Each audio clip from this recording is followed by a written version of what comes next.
تو حضرت عمر فاروق رو رہے تھے، کہنے لگے کہیں تمہارے حقوق تو نہیں پامال کرتا رہا؟ تو آپ کی اہلیہ نے جب سنا تو وہ کہنے لگی عمر مجھے تو بڑا پرانا شکوہ ہے، آپ کا جاہ و جلال اتنا تھا میں بات نہیں کر سکی۔ عمر تم نے سارا دن مسجد میں گزار دیا اور ساری رات نقاب اوڑھ کے مدینے کی گلیوں میں گزار دی، میں تو زندگی کی کوئی خوشی دیکھ ہی نہیں سکی۔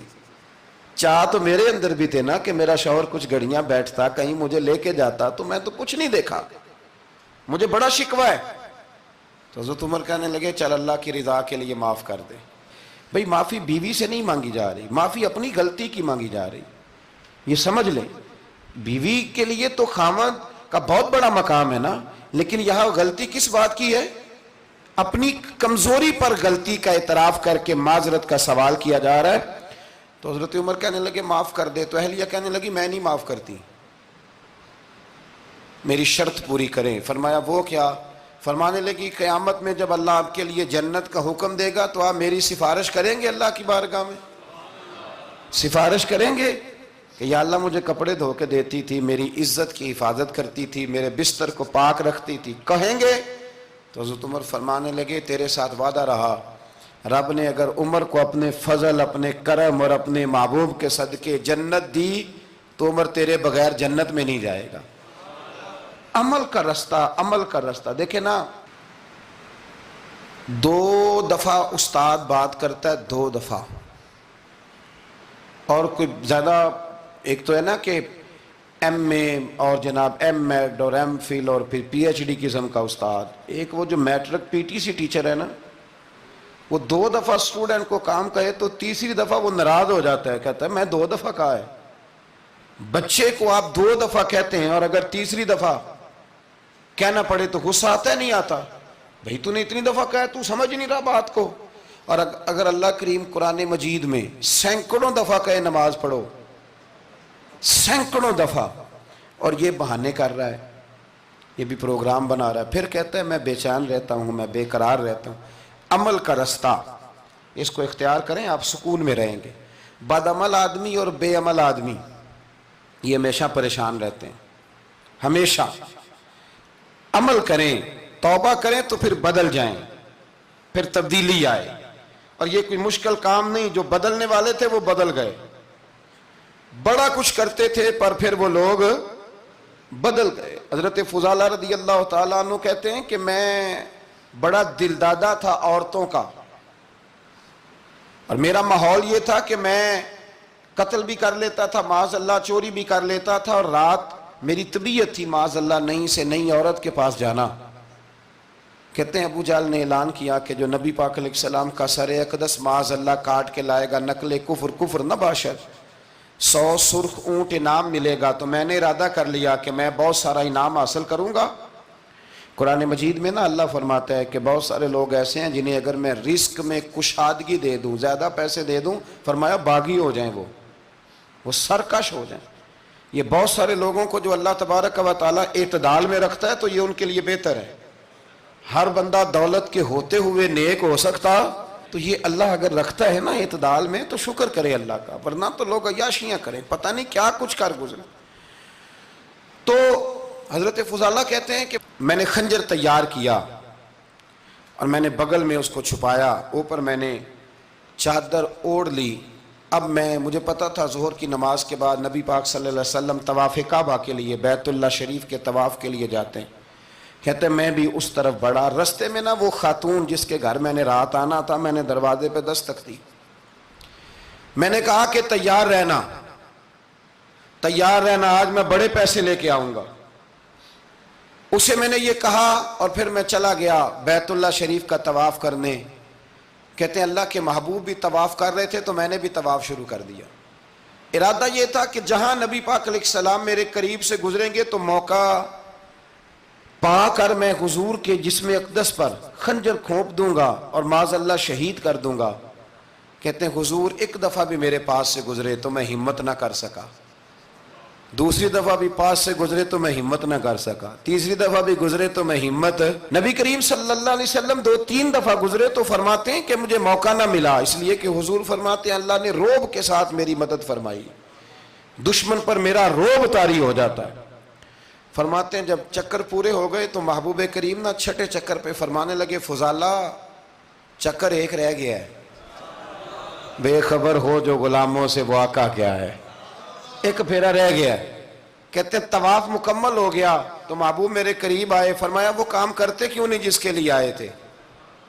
میں نے عرض کی یا رسول اللہ کون سا کام، کیسا کام؟ اندر تو چور تھا نا، بانج فقیروں کسے نہیں ماریا، اے ہوئی چور اندر دا، اندر چور تھا نا۔ کہتے ہیں حضور نے مجھے کندھے سے پکڑ کے ہلایا، فرمایا کرتے کیوں نہیں؟ جب حضور نے ہلایا تو وہ خنجر بھی پیروں میں گرا اور میں بھی رسول اللہ کے پیروں میں گر گیا۔ میں نے کہا حضور مجھے کلمہ پڑھا دیں۔ کہتے ہیں حضور نے پہلے میرے دل پہ دست مبارک پھیرا، پھر میرے نبی نے مجھے کلمہ پڑھا دیا۔ اب نا مرید ہونے والا کہتا ہے کہ جی آہستہ آہستہ میں ٹھیک ہو جاؤں گا۔ اب وہ آہستہ آہستہ کا کیا ترجمہ ہے یہ بالکل سمجھ نہیں آتی۔ بھئی کسی بندے سے 5 لاکھ روپیہ لینا ہے تو اس سے وہ کہتا ہے جی میں آہستہ آہستہ دوں گا، 500 روپیہ دے دیا کروں گا روز کا، تو کہتے ہیں میری رقم خراب ہوتی ہے، پورے دو۔ اور نیکی کی بات جب آتی ہے تو کہتے ہیں حضرت صاحب دین اتنا سخت نہیں ہے، میں آہستہ آہستہ ٹھیک ہو جاؤں گا۔ اب میں مغرب عشاء پڑھنی شروع کر دیا میں نے، اب میں تسبیح لے لی ہے، کل میں نے بھی آہستہ آہستہ میں ٹھیک ہو جاؤں۔ یعنی رقم لینی ہو تو وہ آہستہ آہستہ قبول نہیں ہے، لیکن اور مکان کی رجسٹری اگر کرانی ہو تو مالک مکان کہے گے آہستہ آہستہ کرا لو، کہتے ہیں پیسے پورے دیے ہیں، سویرے چل اور بیان دے۔ یہ کیا بات ہوئی؟ یہاں یہ جو ہمارا ماحول تھا نا کر لیں گے ہو جائے گا، یقین کریں لوگ قبروں میں چلے گئے ہیں پر مسجدوں میں نہیں آئے۔ ہر کام سے لوگ ریٹائر ہوئے پر گناہوں سے ریٹائر نہیں ہوئے، آخر تک تباہی اتر گئی لیکن لوگ بدلنے کو تیار نہ ہوئے۔ حضرت فضالہ کہتے ہیں ابھی میں نے کلمہ پڑھا، ابھی میں واپس آیا، رستے میں وہ بی بی کھڑی تھی، کہتے ہیں میں وہ شخص تھا کہ عورتیں مرتی تھی میرے اوپر اور کسی کی جرت تھی کہ وہ آئیں بائیں شائیں کرے، لیکن فرماتے ہیں میں بی بی کے پاس سے گزر گیا، پہلے تو اس کا خیال تھا رکے گا، لیکن جب میں رکا نہ تو دروازے پہ آئی، اور جب میں گزر گیا تو اس نے آواز دی، لیکن میں نے سنی انسنی کر دی، جب آگے بڑھا تو میرے پیچھے دوڑی۔ فرماتے ہیں مجھے پکڑ کے کہنے لگی فضالہ تجھے کیا ہوا، تو وہی نہیں جو یہاں سے گیا تھا؟ آپ فرماتے ہیں میں کبھی نہیں رویا تھا، میں کبھی نہیں رویا تھا، اور جب کہا نا تو وہی نہیں، کہتے میں نے سر اٹھایا تو میری آنکھوں میں آنسو تھے، میں نے کہا میں جو گیا تھا وہ نہیں ہوں، اب تو میں محمد عربی کا غلام بن گیا، اب میں وہ نہیں ہوں، اب نہیں ہو سکتا کہ کوئی میری نظر میلی ہو جائے، یہ کیسے ممکن ہے؟ اب نا اسلام کی تعریف ہم نے یہ کی ہے کہ خبردار کوئی ہمارے قریب نہ آئے، ہم کسی کو بات نہیں کرنے دیتے کہ ہم مسلمان ہیں، ہم بات نہیں کرنے دیتے۔ پتہ کیا بات ہے؟ ایک میری یہ تقریر ہوتی ہے ممبر پہ، اور ایک میرا عمل ہوتا ہے جب میں سفر کرتا ہوں، جب میں گاڑی میں بیٹھتا ہوں، جب میں دوستوں سے ملتا ہوں۔ جب ان دونوں باتوں میں تضاد آتا ہے نا، تضاد، تو لوگ تقریر کو جذبات نہیں کہتے، ایک فن بن جاتی ہے تقریر۔ آپ کو پتہ ہے نا وائزین نعت خواں کہتے ہیں میں نے محفل لوٹ لی، پھر لوگ شمار کرتے ہیں کتنے لوگوں نے سبحان اللہ کہی، پھر لوگ شمار کرتے ہیں کہ آج 5 بندے روئے بھی تھے جب میں تقریر کر رہا تھا۔ تو پھر یہ فن ہے، یہ جذبات کا اظہار۔ سمجھ لیں بات کو کہ عمل جب آپ نہیں نہ کرتے عمل، تو آپ خود بڑے بے چین رہتے ہیں کہ یار یہ میں کیا کر رہا ہوں، یہ کون سا گورکھ دھندا ہے کہ میرا عمل صفر ہوتا جا رہا ہے۔ ہمارے ایک استاد تھے تو وہ فرمایا کرتے تھے کہ اگر پڑھے لکھے آدمی کو تم بے عمل دیکھو تو اس سے دور ہٹ جایا کرو ورنہ تمہیں بھی بے عمل کر دے گا۔ میں نے ان سے عرض کی، میں نے کہا حضور یہ کیا ہے؟ تو فرمانے لگے اپنے حضرت صاحب سے پوچھنا، وضاحت کریں گے۔ میں نے حضرت صاحب سے کہا جی عجیب بات کر دی ہے، علم والے بندے کے پاس بیٹھ کے تو علم آتا ہے۔ تو وہ فرما رہے تھے کہ علم والے بندے کے پاس اگر وہ بے عمل ہو تو بالکل نہ بیٹھنا۔ تو حضرت صاحب فرمانے لگے انہوں نے صحیح کہا ہے۔ اب بات بہت بڑی ہے، پتہ نہیں آپ کی سمجھ میں آتی ہے نہیں آتی، بہرحال کر دیتا ہوں۔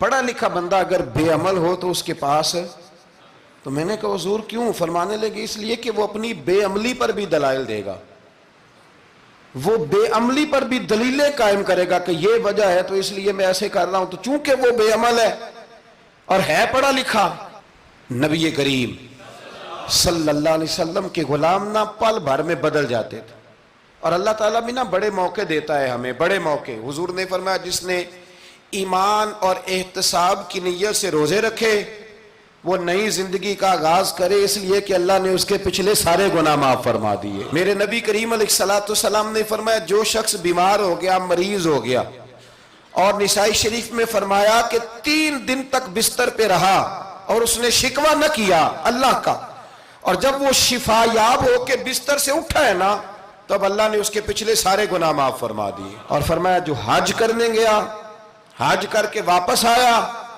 اللہ کے حبیب فرماتے ہیں یوں سمجھے کہ میں آج ہی ماں کے پیٹ سے پیدا ہوا۔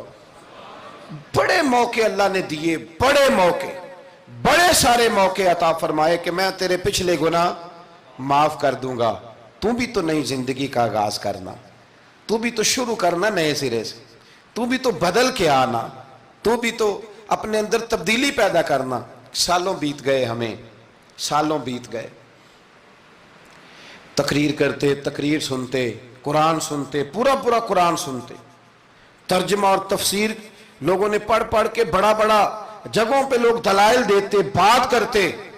کب وہ وقت آئے گا جب ہم عمل کریں گے؟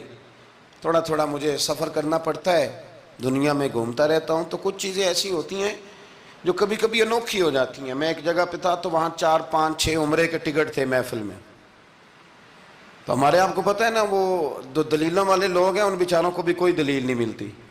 تو ایک صاحب مجھے کہنے لگا جی عمرے کا ٹکٹ دینا جائز ہے قرآن اندازی کر کے؟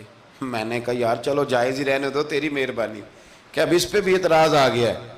میں نے کہا 100% جائز ہے، کوئی اس میں کوئی ایسی بات نہیں ہے، لیکن اندازی تو شروع ہو گئی جو حدیث میں نہیں آئی، عمرے کے ٹکٹ والی ہے جائز، پر نبی پاک نے جس قرآن اندازی کا کہا تھا وہ کب ہوگی؟ حضور نے فرمایا تمہیں پہلی صف کے ثواب کا پتہ چل جائے تم قرآن اندازی کرو، وہ کس دن کرنی ہے، کس مسجد میں ہوتی ہے؟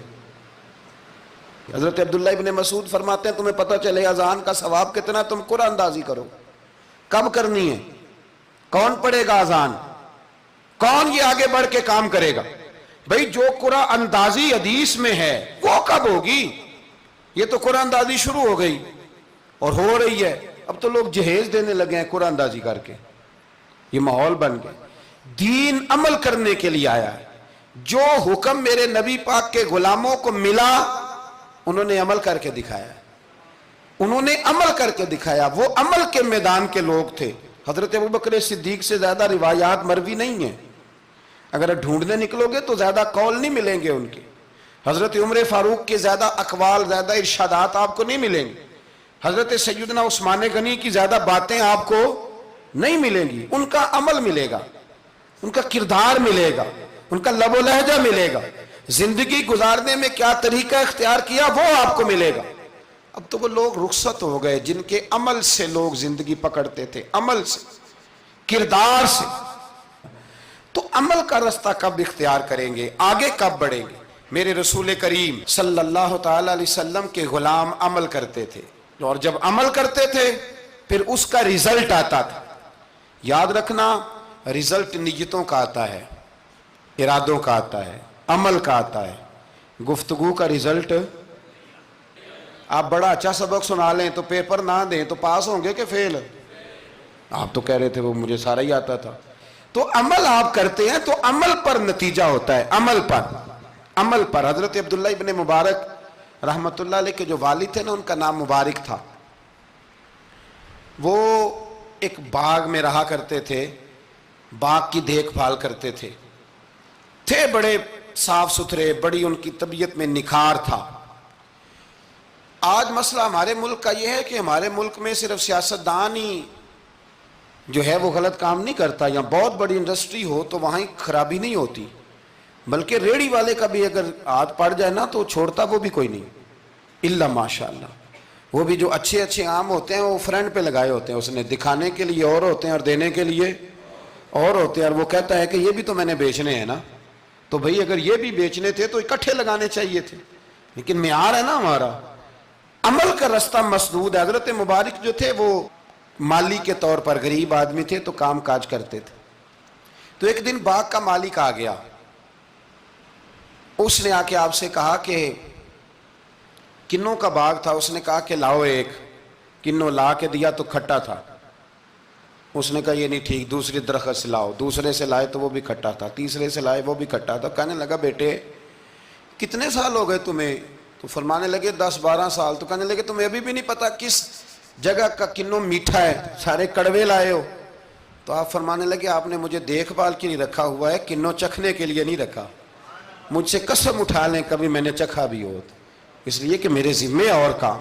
باغ کا مالک کتنا خوش ہوا کہ اس نے آزاد بھی کر دیا, اپنی بیٹی کا نکاح بھی کر دیا, اور وہ باغ بھی آپ کو تحفے میں ہی دے دیا. ان کے گھر حضرت عبداللہ بن مبارک پیدا ہوئے. ان کے والد گرامی کہتے ہیں کہ ایک دن پھر ایسا ہوا کہ میں نے نا باغ بڑا سجایا, سوارا, محنت کری. بادشاہ آ گیا. تو بادشاہوں کو بھی کچھ چیزیں پسند آ جاتی ہیں نا, اور ہمارے ملک میں تو ڈھیر سارے لوگ بادشاہ ہیں, ڈھیر سارے لوگ بادشاہ ہیں. اگر کسی تگڑے بندے کو کسی غریب کی جھونپڑی پسند آ گئی پھر اسے دینی ہی پڑے گی. بلکہ ایسی ایسی خبریں سننے کو ملتی ہیں کہ چودھری صاحب نے آ کے کہا ہے کہ مفت دینی ہے کہ پیسے لے کے دینی ہے. یہ یہاں تک خبریں. تو بادشاہ آ گیا, اس نے دیکھا بڑا سجا سنورا باغ ہے. اس نے حضرت مبارک سے کہا کہ مجھے نا جوس بنا کے پلاؤ کنوں کا. تو حضرت نے اسے نا جوس دیا, اس نے پیا تو بڑا مزہ آیا. کہنے لگا ایک گلاس اور نہیں دیتے؟ تو حضرت اور بنانے لگے. تو اس کے دل میں نا اس سے پہلے خیال آ گیا کہ باغ بڑا شاندار ہے اور پھل بھی بڑا مزیدار ہے, تو قبضہ نہ کر لوں, اپنا ہی نہ ہو جائے. یہ اس کو دیتے ہیں تھوڑے بہت پیسے, یہ نکل جائے گا, نہ بھی نکلا تو ڈانٹ دیں گے. اتنی دیر میں نا حضرت مبارک رحمت اللہ تعالیٰ علیہ ایک گلاس شربت کا اور بنا کے لے آئے. بادشاہ کو دیا نا, تو اب جو گلاس آیا تو کڑوا تھا, کسیلا تھا, کھٹا تھا. تو بادشاہ کے گلے کو پڑا تو کہنے لگا یہ تم نے کیا کیا؟ پہلے تو بڑا میٹھا تھا, باغ وہی ہے تو ذائقہ کیسے بدل گیا؟ تو آپ فرمانے لگے وہ بادشاہ کی نیت بدلی ہے نا, بادشاہ کی نیت بدلی ہے تو اس کا بھی ذائقہ بدل گیا ہے. تو نیت نہ آپ کی بدلتی. تو اور یہ حضور کا فرمان ہے, فرمایا اللہ کے کچھ بندے ایسے ہوتے ہیں جو اللہ کے دیے ہوئے نور سے دیکھتے. کہا آپ کی نیت بدل گئی تو اس کا ذائقہ بدل گیا. اب بادشاہ نے دل میں کہا نہیں یار بندہ کہہ تو ٹھیک ہی رہا ہے, یہ تو اس کی محنت سے اللہ نے پھل دیا ہے, مجھے ایسا نہیں کرنا چاہیے. تو حضرت دوڑ کے گئے تو دوسرا جوس کا گلاس بنا کے لائے. اب دیا تو میٹھا تھا. کہنے لگا اب کیا ہوا؟ فرمانے لگے آپ کی نیت ٹھیک ہو گئی ہے تو رب نے ذائقہ بھی ٹھیک کر دیا ہے. نبی پاک علیہ السلام نے فرمایا اللہ تو تیرے گمان کے قریب رہتا ہے, تیرے گمان کے. یہ میں بچوں کو نا تھوڑے دن پہلے میں انہیں کہہ رہا تھا دین میں آگے بڑھنے کے لیے کوئی سیاست نہ کرنا, کوئی چکر نہ چلانا. میں نے چکر چلانے والے لوگ ہمیشہ پیچھے رہ جانے والے دیکھے. تھوڑا کر لینا پر اتنا کرنا جتنا مخلص ہو کے ہو سکے. کوئی چکر چلانا, کسی کھاتے میں پڑنا, اس سے بچنا, نہ پیچھے رہ جاؤ. میں نے بڑے بڑے تیز لوگوں کو زندگی میں زیرو دیکھا ہے, اور بڑے بڑے سادے لوگ جن کو 50,000 روپیہ گننا پڑ جائے تو تھک جائیں, لیکن اللہ نے انہیں دیا ہے تو بغیر حساب کتاب ہی عطا فرمایا ہے. تو ہم نہ نیتوں کے بل بوتے پر عمل کریں, خالی باتیں نہ کریں. آپ کا جو عمل ہوگا وہ آسانی کر دے گا. حضرت حبیب اجمی بڑے مالدار تھے. دنیا میں ڈھیر سارا فساد مالداروں کی وجہ سے ہوتا ہے. یہ جو شادیاں مہنگی ہوئی ہیں نا, یہ ابھی تھوڑا عرصہ پہلے کی بات ہے کہ شادی میرج ہال میں کرنے کا کسی دیہاتی کو کہتے تھے تو وہ کہتا تھا کہ میں نے نہیں میرج ہال میں کرنی, 30 کروں توڑی دیے. اب کیا ہوا ہے؟ کوئی منع کرتا ہے؟ بلکہ جو بڑے دور دراز دیہات ہیں ان میں بھی میرج ہال بن گئے. یہ امیر کچھ قباحتیں ایسی پیدا کرتے ہیں کہ غریبوں کے لیے بھی مشکل ہو جاتی ہے. یہ کچھ ایسے معاملات لاتے ہیں میدان میں کہ پھر عام لوگوں کے لیے اس میں مشکلات ہوتی ہیں, چونکہ وہ رواج بن جاتا ہے معاشرے کا. پیسے والا آدمی اس رواج کو لاتا ہے میدان میں, اس سے خرابی ہوتی ہے. اور پھر میرے غریب کا یہ حال ہے کہ امیر کو رسم چھوڑ دے تو چھوڑ دے, غریب کو قرضہ اٹھانا پڑے چھوڑنی کوئی شے نہیں اس نے, جو مرضی ہو جائے, اس نے کوئی چیز پیچھے نہیں ہونے دینی. حضرت حبیب اجمی بڑے مالدار تھے تو وہ کاروبار کر. یہ مالدار لوگ جو ہوتے ہیں نا یہ تو کہتے ہیں پیسے کو پیسہ ہے نا, کتنا مشہور ہے جملہ, پیسے کو پیسہ. تو یہ پھر مارکیٹ میں پیسہ پھینکتے ہیں تو یہ پیسہ کھینچنے کے لیے پیسہ پھینکتے ہیں، پھر ایک دوسرے کو کہتے ہیں تیری وجہ سے مہنگائی ہوئی ہے، تیری وجہ سے مہنگائی ہوئی۔ حالانکہ مہنگائی کسی کی وجہ سے بھی ہوتی کس کے لیے؟ غریب کے لیے۔ مطلب پیٹرول مہنگا ہوا تو کرایہ بڑھ گیا بس کا، لیکن پیٹرول سستا ہوا تو کبھی کرایہ بھی سستا ہوا ہے، اس نے ادھر ہی رہنا ہے۔ تو مہنگائی کس بیچارے کے لیے ہوئی؟ غریب کے لیے، جس نے گھر جانا ہے نا، اس نے گھر جانا ہے۔ ابھی ہمارے ایک بچے نے جانا تھا تو سفر لمبا تھا، تو کہہ رہا تھا 1000 روپیہ میرے پاس ہے پر کرایہ 1500 لگتا ہے۔ ابھی بھی لوگ حساب کرتے ہیں اور پھر سوچتے ہیں کہ رستے میں شے کوئی نہیں کھانی، اس لیے کہ پھر کرایہ کہاں سے دوں گا، مینج کر کے رکھتے ہیں۔ یہ خدمت ہوتی ہے نا علماء کی، حفاظ کی، تو مجھے پتہ ہے، میں اس قبیلے کا آدمی ہوں، مجھے پتہ ہے کہ یہ کیسے حساب کر کے رکھتے ہیں کہ اب اتنے آئے ہیں تو اس میں سے یہاں، جس کے پاس ہیں ہی بڑے لمیٹڈ سے، تو وہ بیچارہ پہلے سے سوچ کے بیٹھا ہوتا ہے، مجھے پتہ ہے۔ جن کے پاس پھر بے حساب ہوتا ہے وہ پھر مارکیٹ میں پھینکتے ہیں تو کھینچتے ہیں، ظلم کرتے ہیں۔ حضرت ابی بی اجمی کہتے ہیں جب مال دیا اللہ نے تو میں نے سود کا کام شروع کر دیا۔ اب سود والوں کے پاس بھی بڑی دلیلیں ہیں، انشورنس والوں نے بھی فتوے رکھے ہوئے ہیں، وہ آگے فتویٰ دکھاتے ہیں، وہ کہتے ہیں جناب فتویٰ، تو میں نے کہا کہ فتویٰ مارکیٹ میں میری طرح کے مولوی ہیں میاں، اب کیسی بات کرتے ہو، فتویٰ تو مل ہی جاتا ہے، لیکن نبی کریم علیہ السلام کا وہ فرمان ذہن میں رکھنا کہ حضور نے فرمایا ایک حلال ہے تو ایک حرام ہے، ایک میں شک ہے۔ اللہ کے نبی فرماتے ہیں تم نے شک والی چیز سے بھی بچنا ہے۔ اس میں مشکوک ہو گیا نا کہ پتہ نہیں، اب دیکھیں نا علماء کا یہاں اختلاف ہے، جو جائز کہتے ہیں قابل احترام ہے، لیکن جو ناجائز کہتے ہیں ان کے بھی تقوی میں کوئی شک، تو شک آ گیا نا اس بات میں، تو حضور نے فرمایا تم شک والی چیز سے بھی بچو۔ حضرت ابی اجمی کہتے ہیں میں سود کا دھندا کرتا تھا اور بڑا سود لاتا تھا، بڑا سود، اور یہ سود جس پہ چڑھ جاتا ہے اس پہ اترتا نہیں۔ پاکستان کا بھی بنیادی مسئلہ یہ ہے کہ سود اتنی بڑی نحوست ہے کہ یہ اللہ رسول سے جنگ ہے، کیونکہ بہت زیادہ سود ہم دیتے ہیں۔ اس لیے میں تو آپ کو پتہ ہے جو کوئی برا کام کرے اس کو برا کہنا چاہیے، حکومتی لیول پر تنقید اس لیے اچھی ہوتی ہے کہ لوگوں تک جب پہنچتی ہے تو فائدہ دیتی ہے، لیکن جو بندہ اچھا کام کرے اس کی اچھائی کو بھی بیان۔ حضرت ابی بی اجمی رحمۃ اللہ تعالیٰ علیہ فرمانے لگے کہ سود کا کاروبار میں نے شروع کر دیا اور بڑا وسیع تھا میرا کام سود کا، میں سود لیتا تھا، سود پہ گزارا ہوتا تھا۔ میری بیوی مجھے سمجھاتی تھی کہ یہ سود ہے، یہ حرام ہے، یہ غلط ہے، سے بچو۔ کہتے ہیں وہ کئی دفعہ مجھے کہتی تو میں ڈانٹ دیتا۔ ایک دن نا میں سود کے پیسے لے کے نا آ رہا گھر، اس کا میں نے گوشت خریدا، بیوی کو دیا کھانا پکانے کے لیے، تو اس نے ہنڈیا چولہے پہ رکھی، کہتے اس نے ذرا اس کے اندر چمچہ جو چلایا ہنڈیا میں تو وہ لایا، میں گوشت تھا پر سارے کا سارا خون بن گیا، خون بن گیا سارے کا سارا۔ اللہ اکبر۔ کہتے ہو میری بیوی چیخیں مارنے لگی اور لا کے میرے آگے رکھا، کہنے لگے یہ تیرے سود کے پیسے خون بن گئے، آ تجھے بھی پلاؤں اور تیرے بچوں کو بھی۔ وہ کہتے ہیں نا کچھ لوگ کے گھر کے کونے سے چیخنے کی آواز آتی ہے تو سارے پیر بلائیں یا فرق کوئی نہیں پڑتا، تو میں کہتا ہوں پھر غور کر لو، شاید اس کونے میں کسی یتیم کے پیسے لگ گئے ہوں، کسی بیوہ کی آہیں ہوں۔ اگر اس رقم کی کوئی گھر بن جائے نا تو پھر ساری دنیا کے پیر جمع کرو تو چیخنے کی آوازیں بند نہیں ہوا کرتی۔ حضرت ابی بی اجمی رحمۃ اللہ تعالیٰ علیہ فرمانے لگے کہ وہ جب بن گیا نا خون، تو اب میرے اندر نا چوٹ لگی کہ یار اگر دنیا میں اللہ تعالیٰ مجھے نظارے دکھا رہا ہے تو آخرت میں میرا کیا بنے۔ کہتے ہیں میں درد کے ساتھ باہر نکلا، بچے گلی میں کھیل رہے تھے، جب ان کے قریب سے گزرنے لگا نا تو ہم تو کہتے ہیں نا لوگ حسد میں بات کرتے ہیں، لیکن ایسی بات نہیں ہے۔ کچھ شریر لوگ ہوتے ہیں جو حسد میں بات کرتے ہیں، پر دیکھنا چاہیے کہ لوگ ہمارے بارے میں کیا کہتے ہیں۔ انتم شہداء اللہ فی الارض، حضور نے فرمایا تم زمین پر اللہ کے گواہ ہو۔ مومن جو تمہارے بارے میں کہے کان لگا کے سنو، لوگ تمہیں کیا کہتے ہیں، کن لفظوں سے یاد کرتے ہیں، جن لفظوں سے لوگ دنیا میں یاد کرتے ہیں مرنے کے بعد بھی انہی لفظوں سے یاد کریں گے، انہی لفظوں سے۔ کوئی تمہارے لیے ہاتھ اٹھا کے دعا نہیں کرے گا، ہاں اگر تم نے خیر کی ہوگی تو پھر لوگ گلیوں سے نکل نکل کے آئیں گے، پھر لوگ روئیں گے کہ بندہ بڑا تھا۔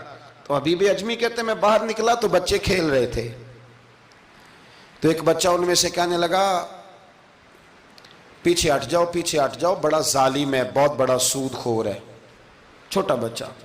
ایسا نہ ہو کہ اس کے پیروں سے مٹی اڑے اور ہمارے کپڑوں پہ پڑ جائے تو ہمیں بھی نحوست ملے. چھوڑو سودیا ہے. کہتے ہیں میرے دل پہ اور چوٹ لگی. میں نے کہا یا اللہ تیری چھوٹی چھوٹی مخلوق بھی مجھ سے نفرت کرتی. یہ بچے تک کہتے ہیں کہ میں اس طرح کا ہوں. بچے فرمانے لگے. میں وہاں سے سیدھا حضرت حسن بصری کے پاس گیا. میں نے کہا حضور مجھے توبہ کرا دیں. یہ پتہ ہے اللہ والوں کے پاس لوگ کیوں جا کے توبہ کرتے تھے, مرید ہوتے تھے؟ اس لیے کہ توبہ پہ قائم رہنا بڑا مشکل ہوتا ہے. کوئی ایسا بندہ ہونا چاہیے جو ہمیں توبہ پہ قائم رکھے, جو روز ہمیں نصیحت کرے. دیکھیں نا, ہمارے سینئر ہوتے ہیں ہر فیلڈ میں. اگر کہیں ہم الجھ جاتے ہیں تو اپنے سینئر سے بات کرتے ہیں. تقوی کے پرہیزگاری کے راستے میں بھی ہمارا کوئی سینئر ہونا چاہیے تاکہ وہ ہمیں بتائے کہ پرہیز کہاں کرنی ہے, دوائی کیسے کھانی ہے اور آگے کیسے بڑھنا ہے. فرمانے لگے میں حضرت حسن بصری کے پاس گیا, توبہ کی, معافی مانگی, گڑ گڑایا, بڑا رویا. تو خواجہ حسن بصری نے مجھے توبہ کرائی. میں نے پکا ارادہ کیا کہ مر جاؤں گا پر حرام کا پیسہ نہیں کھاؤں گا. مر جاؤں گا, حرام کا لقمہ نہیں کھاؤں گا. ویسے بھی ہم زیادہ کھا نہیں سکتے, یہ وارثوں کا مال ہوتا ہے, ہمارا تھوڑی ہوتا ہے. ہم کسی کے مال کے محافظ بنے رہتے ہیں اور کھائے گا کوئی اور حساب دے گا. اور جہاں تک بچوں کا معاملہ ہے نا, بچے اچھے ہوں نا تو پیسے بانی جاتے ہیں, اور بچے نالائق نکل آئیں تو جو ہوں وہ بھی اجڑ جاتے ہیں. تو اس لیے محنت تربیت پر ہونی چاہیے, نہ کہ بینک بیلنس پر ہونی چاہیے. حضرت حبیب اجمی کہتے ہیں واپس آیا سچی توبہ کر کے, ایک لقمہ حرام نہیں کبھی لوں گا. ابھی وہ بچے وہیں کھیل رہے تھے جن کے پاس سے میں گزر کے گیا تھا. کہتے ہیں واپس آیا تو وہیں کھڑے تھے. انہی بچوں میں سے وہی بچہ دوبارہ بولا, کہنے لگا پیچھے ہٹ جاؤ, پیچھے ہٹ جاؤ, اللہ کا ولی آ رہا ہے. کہیں ایسا نہ ہو کہ ہمارے پیروں سے گرد اڑے, اس کے کپڑوں پہ پڑے اور ہم بے ادب لکھ دیے جائیں. کہتے ہیں میں نے چلتے چلتے چیخ ماری کہ اے اللہ, ابھی تو میں آج بدلا ہوں, آج میں بدلا ہوں تو تو نے میرے حق میں ساری گواہیاں بھی بدل دی ہیں, تو نے سارا نظام بدل کے رکھ دیا ہے. تبدیلی اپنے اندر لائیں, روح کے اندر لائیں, مزاج کے اندر لائیں. یہ شب قدر کی رات ہے, توبہ اور استغفار کریں لیکن بدلنے کے ارادے سے, چھوڑنے کے ارادے سے. اعلیٰ حضرت فاضل بریلوی رحمۃ اللہ علیہ جب ذی الحج کی آخری رات ہوتی تو فرماتے صبح سال بدل رہا ہے تو ہمیں بھی بدل جانا چاہیے. لوگ پوچھتے حضور کیا بدلیں؟ فرمایا جو ایک سپارہ پڑھتا تھا 2 کر دے, اور فرمایا جو اپنے آپ کو خوش کرنے کے لیے باتیں کرتا تھا وہ باتیں کم کر دے. آج نہ کچھ بدلنے کا پروگرام بنائیں, اپنے رب کریم کے ساتھ دل ہی دل میں وعدے کریں کہ کچھ عادتیں ہم چھوڑیں گے. یہ غلط بات ہے کہ عادتیں چھوٹا نہیں کرتی. حضور عادتیں ہی تو بدلنے آئے ہیں دنیا میں, عادتیں بدل جایا کرتی. اپنے آپ کو بدلیں اور اپنے اندر تبدیلی پیدا کریں, پھر خدا کے رزلٹ کا انتظار کریں, پھر دیکھیں اللہ کس طرح کے فیصلے فرماتا ہے. آپ ارادہ کریں, آپ پروگرام بنائیں, آپ ذہن اپنا بنائیں کہ میں نے نا اب کچھ بدل جانا ہے, اب میں نے اندر کچھ اپنے تبدیلی پیدا کرنی ہے. نکل آئیں. 2-3 گزارشات جاتے جاتے آپ سے عرض کروں. ایک تو زندگی میں کچھ کام ایسے کریں کہ جن کاموں کا مجھے پتہ ہو یا میرے رب کو پتہ ہو, کسی انسان کو خبر نہ ہو. دوسری بات یہ یاد رکھیں کہ دین کا کوئی کام بھی زندگی میں کریں نا تو اپنے اوپر مشقت کریں کہ وہ کام میں نے ریاکاری کے طور پہ نہیں کرنا, وہ دکھلاوے کے طور پہ نہیں کرنا. دینی معاملات کے اندر, دینی کاموں کے اندر, یعنی پہلے آپ اپنے آپ کو مطمئن کریں کہ واقعی آپ فی سبیل اللہ وہ کام کر رہے ہیں. اب یہ جو رسم ہے نا بے تحاشا, کچھ چیزیں بوجھ بننے لگ گئی ہیں, بوجھ. طبیعت محسوس کرتی ہے کہ یہ کیا ہو رہا ہے, مطلب ہم یہاں بھی ہم وہ کام کریں گے سیکھ کے, سن کے, تیار کر کے. باہر آئیں تھوڑا. حضرت ابو مرتعش ایک درویش گزرے, وہ کہتے ہیں میری حج کی تیاری تھی, میں گھر میں بیٹھا تھا, بالکل تیار تھا, کل پرسوں جانا تھا, تو میری اماں نے پانی مانگا, بیٹا پانی دینا. رسالہ کشیریہ میں اس کو لکھا ہے. کہتے ہیں اماں جی نے کہا پانی لاؤ, تو میں نے نا چھوٹے بھائی سے کہا اماں جی کو پانی دینا. اماں جی نے مجھ سے پانی مانگا ہے. جو پیر صاحب ہوتے ہیں ان کو بھی اماں کی خدمت کرنی چاہیے کہ نہیں کرنی چاہیے؟ وہ جو انڈسٹری کا مالک ہے 2 کروڑ روپیہ وہ نرس رکھ دے اماں کو کہ خود اماں کو روٹی کھلائے؟ وہ کہتا میں کر تو رہا ہوں، میں ہی تو تنخواہ دیتا ہوں، بی بی جو رکھی ہوئی ہے۔ کس کو خدمت کرنی چاہیے؟ ڈاکٹر صاحب کو، انجینئر صاحب کو؟ نبی وقت بھی ہو نا، نبی وقت بھی اور ولی وقت بھی، تو ماں اس کے لیے بھی قابل تعظیم ہوتی۔ آپ بات کو سمجھیں، نبی کریم علیہ السلام تو اپنی رضائی ماں آتی تھی تو حضور اٹھ کے کھڑے ہو جاتے تھے۔ حضور نے کہا یہ تعظیم کا موقع ہے۔ حضرت ابو مرتعش کہتے ہیں اماں نے پانی مانگا، کل میں نے حج پہ جانا تھا، چھوٹے بھائی سے کہا ذرا اماں کو پانی دینا، چونکہ میں تو پیر صاحب ہوں، میں تو علامہ صاحب ہوں، 25-30 آدمی ابھی گلی میں کھڑے ہیں مجھے ملنے والے، بہت پتر تو پانی لا دے، پانی کی بات ہی ہے نا۔ کہتے فوراً میرے دل میں خیال آیا کہ سینکڑوں میل کا سفر حج کا پیدل کرنا ہے، اس کے لیے تیرا نفس تیار ہے، اور یہاں سے اٹھ کے وہاں مٹکے سے پانی ڈالنے جانا ہے اماں کے لیے، اس کے لیے ذہن تیار نہیں۔ فرماتے ہیں پھر میرے اندر سے آواز آئی کہ یہ تو حج کرنے جا رہا ہے نا، اس میں لوگ تجھے حاجی کہیں گے، اور واپسی پہ تیرے گلے میں پھولوں کا ہار ڈالیں گے، لیکن اماں کو پانی پلانے پر تو کوئی بندہ انعام نہیں دے گا، کوئی شور نہیں ہوگا۔ تو فرماتے ہیں میں سمجھ گیا کہ ابھی میں حج کے لیے نفسیاتی طور پر تو تیار ہوں پر دلی طور پر تیار نہیں ہوں۔ کہتے ہیں میں نے حج کا ارادہ چھوڑ دیا۔ میری اماں کہنے لگی بیٹے جاتا کیوں نہیں؟ میں نے کہا اماں پہلے تیرے تک پہنچ لوں پھر بیت اللہ شریف تک بھی پہنچ جاؤں۔ تو دینی کام زندگی میں کوئی بھی کرے نا مخلص ہو کے کریں، نکل آئیں تسنوں سے، بس کریں۔ یار مطلب سب کے سامنے اداکاری تو اللہ رسول کے سامنے بھی اداکاری چھوڑ دیں یار۔ مطلب ویسے بھی میں کہتا ہوں اداکاری کرتے بندہ تھک جاتا ہے، اداکاری کرتے کرتے نا بندہ وہ لمبی نہیں چلتی۔ تو آپ نارمل زندگی میں اللہ رسول کے ساتھ رہیں گے تو وہ آپ کے لیے بہتری ہوگی، آسانی ہوگی آپ کے لیے۔ میں شب برات کی محفل کے بڑے پوسٹر نہیں بنواتا، شب قدر کے بھی نہیں بنواتا، اگر کبھی بنتے ہیں تو دوست کوئی بنا کے لگا دیتا ہے، بڑا مختصر سا پیغام، وہ بھی شاید آج کیوں بلا۔ میں دوستوں کو ہمیشہ کہتا ہوں کہ جس کو تنہائی میں شب قدر میں مزہ آتا ہے نا اللہ اللہ کرنے کا، وہ تنہائی میں کرے، لیکن زیادہ تر لوگ کر نہیں پاتے، اس لیے ہم محفل کو سجاتے ہیں۔ اس میں کوئی ایسا مقصد نہیں، کوئی ایسا معاملہ نہیں، خدا را کچھ تھوڑا سا اخلاص للہیت پیدا کریں طبیعت میں، اور کبھی بھی دین کے معاملے میں کسی جگہ بھی کوئی ایسا کام نہ کریں جس میں رکاوٹ ہو، آزمائش ہو۔ ابھی کی بات بتاتا ہوں، میں نے ہمارے جو تراویح کے حافظ صاحب ہیں ان کی خدمت کی۔ ابھی ہم نے، مجھے ایک سنگی کہنے لگے آپ نے بتایا نہیں کیا دیا ہے۔ میں نے کہا میرے خیال میں بتانے کے لائق ہوتے تو شاید بتاتا۔ اب آپ کسی کو 2-4 ہزار دے کے اس کا اعلان کریں گے تو یہ کچھ چیزیں ہیں نہیں اعلان کرنے والی۔ پھر یہ کہ وہ میں دیکھتا رہتا ہوں نا جی، تصویریں پہنچتی رہتی ہیں کہ جو 500 دے رہا ہے وہ بھی فوٹو کھنچوا رہا ہے، جو سوٹ دے رہا ہے وہ بھی فوٹو کھنچوا رہا ہے۔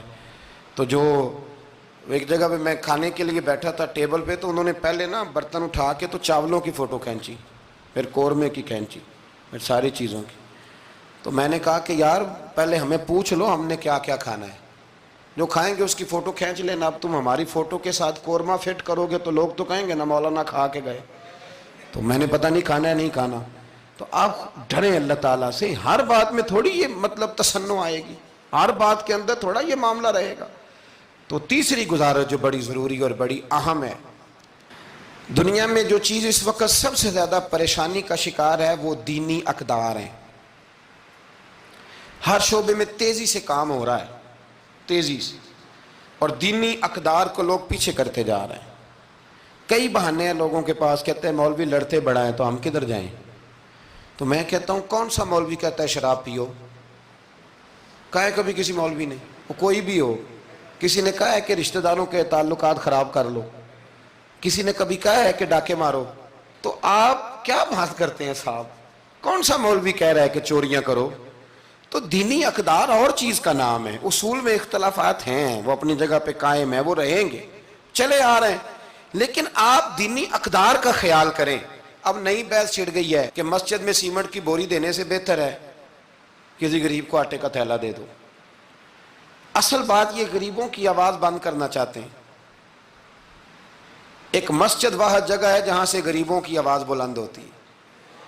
سویرے تجربہ کرنا، سویرے کسی مسجد میں افطاری کے وقت پہنچنا، لائنوں میں لگ کے لوگ افطاری کر رہے ہوں گے اور سینکڑوں لوگ روٹی کھا رہے ہوں گے، اور ان میں امیر کوئی بھی نہیں ہوگا، سارے ماڑے لوگ ہوں گے۔ تو مسجد ہی تو ہے، جب بنتی ہے تو غریب کی بات ہوتی ہے، غریب کو روٹی ملتی ہے۔ یہ مدارس کے اندر سیٹھوں کے بچے پڑھنے آتے ہیں، تو یہ کفالت خانہ نہیں سمجھتے آپ تو لوگوں کو بھکاری بنا رہے ہیں، بھکاری۔ مجھے پتہ ہے کہ بہت بڑے ہاسپٹل میں جو صدقات اور زکوٰۃ کے نام پہ بنا ہے، وہاں بھی اگر آپ نے علاج کرانا ہے تو آپ کو پہلے رسوا ہونا پڑتا ہے۔ ناراض نہ ہونا، میں بتا رہا ہوں رسوا ہونا پڑتا ہے، میں ذمہ داری سے کہہ رہا ہوں۔ وہ کہتے ہیں جاؤ جا کے اپنے علاقے سے لکھوا کے لاؤ کہ ہم نے زکوٰۃ میں سے علاج کرانا ہے۔ لکھوانا پڑتا ہے کہ نہیں لکھوانا پڑتا؟ یعنی جو ہسپتال بنا ہی صدقات اور زکوٰۃ پہ ہے، میں کسی کو ٹارگٹ نہیں کر رہا، لیکن وہ کہتے ہیں جاؤ 4 آدمیوں سے لکھوا کے لاؤ۔ پہلے آپ نے لکھوانا ہے، پھر آپ نے تصدیق کرانی ہے، پھر پاپڑ بیلنے۔ تو کتنے لوگوں کے سامنے پردہ کھلا کے زکوٰۃ کے ساتھ آپ یہ کرا رہے ہیں۔ اور اصول کیا ہے؟ صدر الشریعہ فرماتے ہیں اگر تمہیں پتہ ہے میرے بھائی کو زکوٰۃ لگتی ہے تو بتا نا زکوٰۃ ہے، اسے کیا ہے یہ عیدی ہے، بچوں کے کپڑے لے لینا، اسے بتا نا، پڑھیے بارے شریعت، بتا نا، اسے کہہ کہ یہ میری طرف سے تحفہ ہے، اسے کہہ ہی نہ۔ اسلام اتنی پردہ داری، یہ جو ہمارے مدارس ہیں نا، میں بڑی ذمہ داری سے، یہ مجھ سے پہلے ایک دوست نے پوچھا، پھر 2 4 5 لوگوں نے پوچھ لی یہ بات، تو میں نے کہا کہ نبی پاک کو یتیموں غریبوں کا بڑا خیال تھا، پر حضور نے تو مدینے آ کے سب سے پہلے مسجد ہی بنائی ہے، حضور نے باقی سارے کام بعد میں کی۔ تو یہ اب نیا پراپوگنڈا ہے، دینی اقدار میں تھوڑا تھوڑا نا اپنا حصہ ڈالیں۔ کس طرح بھلا؟ کس طرح؟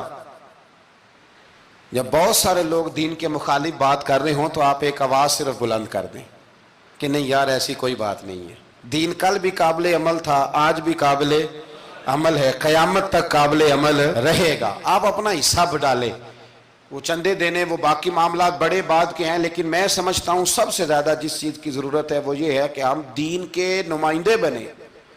اب نہ 50 لوگ دین مخالف بات کر رہے ہوتے ہیں، پر ایک بھی اٹھ کے کہتا نہیں کہ یار یہ آپ ٹھیک نہیں کہہ رہے، یہ بات غلط ہے، یہ درست نہیں ہے۔